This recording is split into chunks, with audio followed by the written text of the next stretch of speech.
What's up, family? This is your man, not your boy, Go Black to Africa.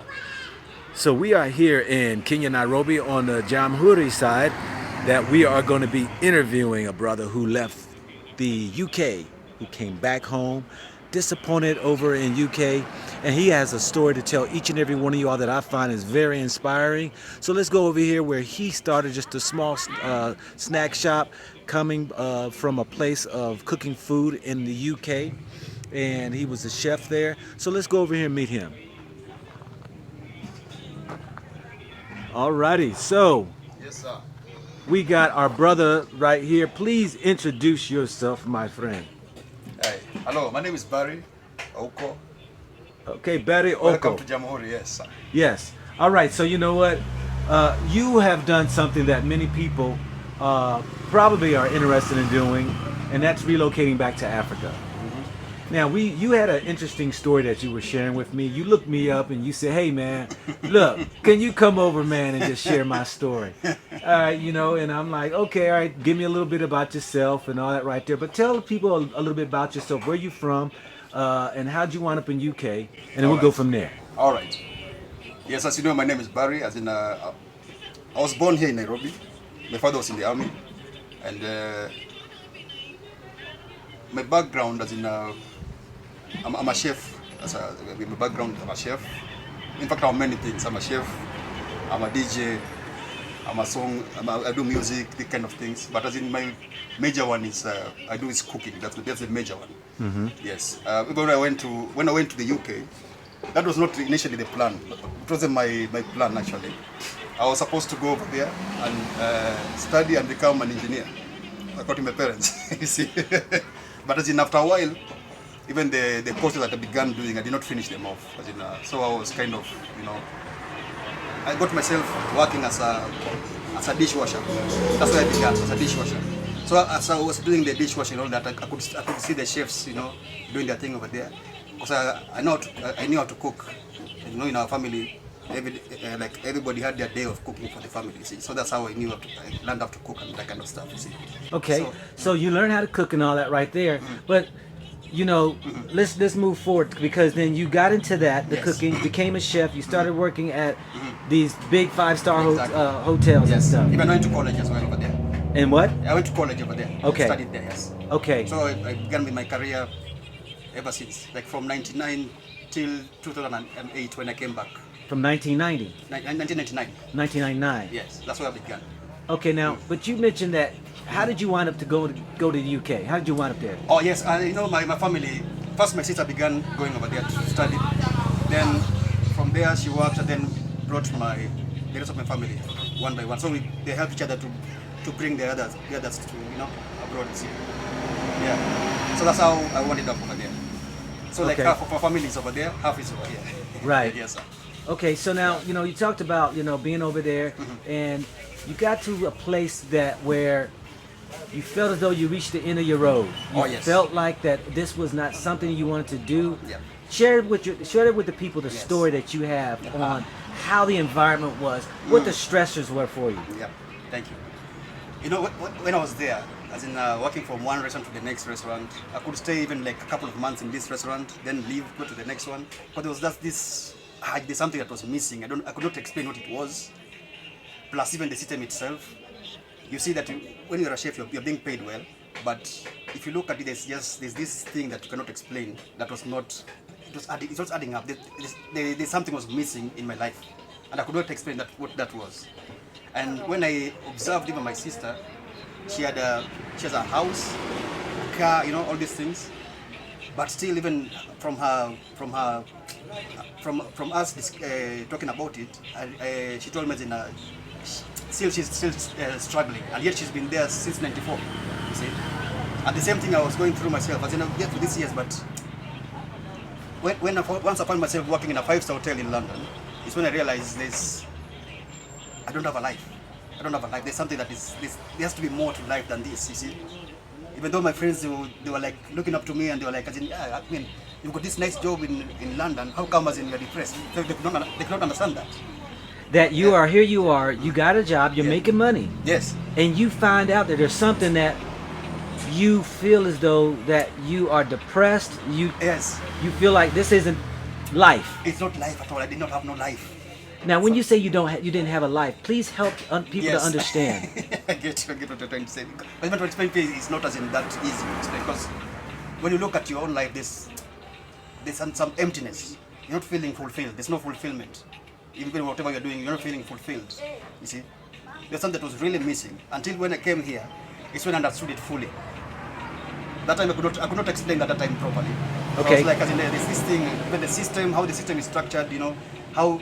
But I knew that it's a system. I knew it was a system, but I could not explain how the system, like as in intangibly, how we can. Because I could hear other people explain the same, complain the same thing from the foreigners from other countries when I was over there. Yeah. Yeah, there was just this thing that was really, really missing. Because all you do is just, because for me, my work took away my life. Your work took away your life. Yeah. You mentioned your sister, okay, real quick. Let me go back to your sister real quick, because you mentioned that she obtained a car and a house, but y'all had a conversation that you finally understood that UK and this type of work and stuff that was going on there, you only reach a limit. What was that y'all had conversation in? Because from there, even she told me this, Howard. She told me that in Barrier, I came to this country in 1994. Yeah. I've got all this stuff. I've got my car, my house, all this stuff. But I'm still struggling. I'm still struggling. So even that one is when it hit me, like as in really hard. You see. So when I understood that, it's now I came to understand. I think it's the system itself. From my point of view, I think it's the system itself. It's meant for you to work, Yeah. Work, and then after that you just pay your tax, and then after that you just retire. Yeah.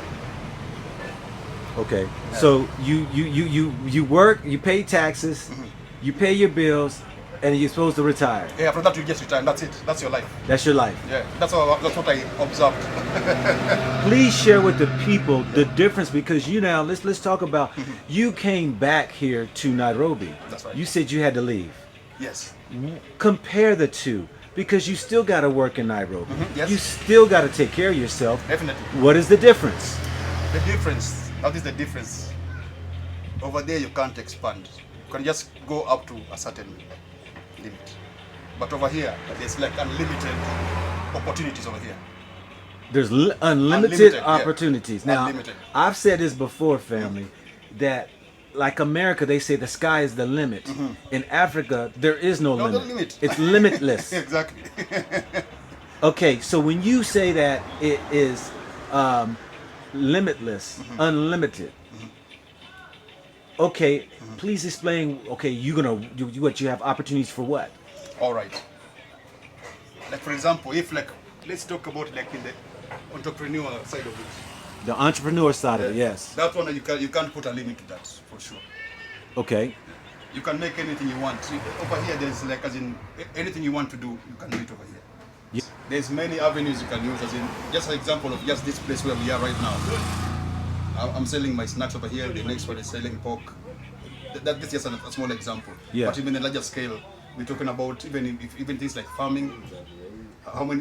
There's many things you can do, even real estate. The list is too long. But can't you do that in UK?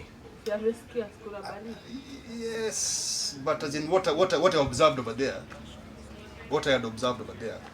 it wasn't very promising. That's my point of view. I could be wrong, but that's what I saw.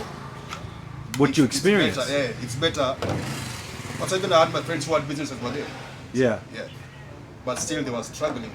That's what I saw. I'm talking about what I saw. Explain what the struggle means.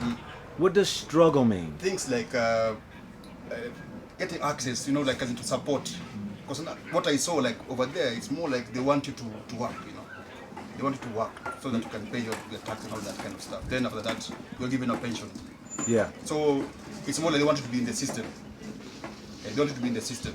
That's what I saw. That's what I observed myself. Okay. Yeah. So not many people venture into business that much. Yeah. So now, not many people went into business. Of course, we know there's a lot of entrepreneurs here in Africa. I say there's probably more entrepreneurs than there are workers and employees. So you're here. Yes. You got out of UK. you decided you was going to embark on a new journey of life. You're back home. Yeah. How do you feel? Yeah, in fact, that's what, it wasn't my plan at all. My plan was just to come here, take a break, then go back. Yeah. See. But once I reached here, first of all, as in, I was really depressed at that time before I came. So once I came here, I noticed my depression kind of like finished. As in, the thing that I had, the depression was finished. That's the first thing I noticed. Yeah. Though I did not know what I wanted to do, but so I asked myself, do I really want to go back over there? To go through that same, the same system, the same process, as in, do you want to go back to that? I had to ask myself that really, really deep question. And I had to finally just decide, you know what, let me just chill. Let me just chill here and make whatever I have to make when I'm right here. Yeah. So now, how long have you been back? I came here in 2008. So you've been here for that long? For 10 years, yeah. And never looked back? Never. And you're happy? I'm good. You're good. Trust me, I'm better than good, if it's such a thing. Now you mentioned that you're, come on out, brother. Come on outside here. Yes. We can walk over this way, but yeah, and you can kind of stay in front of me. But you mentioned about your brothers and them now want to come back. Yes. Why is that? Even them, I think they've come to that realization themselves as well. Because even they could see, when they, every time they come here visiting, they could see the opportunities that are here. Yeah. So when they go back over there, they go back to the depressing life. I think that's what has prompted them to, okay, let's just try to make up something. I mean, to work on something that we can all come back. Yeah. So that's we are in the process of doing that. In the next maybe 10 years, I'm sure every one of them will be back here. Okay, so now you got the small, the snack shop that you have started here, but you said you do other things. Yes. What do you do? I do sound. We do sound. We have in a partnership with some of my friends. We do sound. I even do events. Yeah. We do food for the events, that kind of thing. Yeah. Okay. MC, Okay. music, that kind of thing. Entertainment. Entertainment stuff. Yeah, you're into that. Yeah. And you're more happier here. Do you make more money here, or did you make more money in UK? Compared to, right now I can't say I make more money in the UK. I used to make a lot of money in the UK. A lot of money. Right. So you made more money in UK than you do here. Yeah. But you got your freedom. You got you're not. I'm happier. You're happier. You're not stressed. Not at all. And you're living good. Wonderful. Wonderful. And I've got some. I'm looking out. I mean, there's hope. If hope is the best word to say it, I don't know if it's hope or like. I'm looking forward to bigger things. You're looking for bigger things. Yeah, because I know they're all here. I know they're all here. Yeah. You know what I'm saying? I'm confident in that. Yeah. Well, brother, I appreciate the interview with you. Your struggles in UK made you realize you were not happy. You were depressed over there. Big time. And when you came back to visit family, you decided, I can't go back to that. Yeah, let me just chill. You're going to just chill and just stay. And make whatever I have to make here. Because I know everything was here. I knew the answer was here. You knew the answer was here. I try to tell people that. Mm-hmm. So what do you say to the people who left Africa to go over to the West, or those who are living in the West, who are working themselves to the bone, that you said even your sister acknowledges that she's working herself senseless, but she's not getting anywhere. What do you say to those people and motivate and encourage them that you see and have experienced here in your motherland, Kenya? What do you say to them? What I can say to them is the best place is to be with Mama. That's what kept ringing in my head when I was in the plane coming back. Yeah. And everything is right here. You don't put the fear aside. There's this fear that, okay, when I go back home, as in, now I'm going to start from scratch, that kind of stuff. So that's fear. Fear is an illusion in itself. Yeah. In fact, it's better you just come. It's better, sometimes I'd say it's better to fail than not doing it at all. Right. Because now you'll be remaining with this question, what if? That's the worst question you can ever ask yourself. Yeah. Yeah, just gather the courage and make what you have to make over here. The answer is here. This is the answer. It's a new frontier. Everybody's coming over here. Look at the Chinese, look at the Russians and the whatever. They're all coming here, except us. Yeah? All righty. So it's for us to build it. It's for us to build it ourselves. It's us for to build ourselves. So I say, family, he said it, and I've been saying it. that the motherland is the place for us to be, where there's all the opportunities without stressing yourself and being overtaxed and overworked, and you're not accomplishing anything. Only thing you have to show at the end of the day is a freaking house and a car that still ain't paid off, that ain't yours. Exactly. They can take it anytime, even your house. Take it anytime. That's right. This is your man, not your boy. This is your Man, not your boy. Go black to Africa. All right, family. There we go. Peace out. All right. Thanks.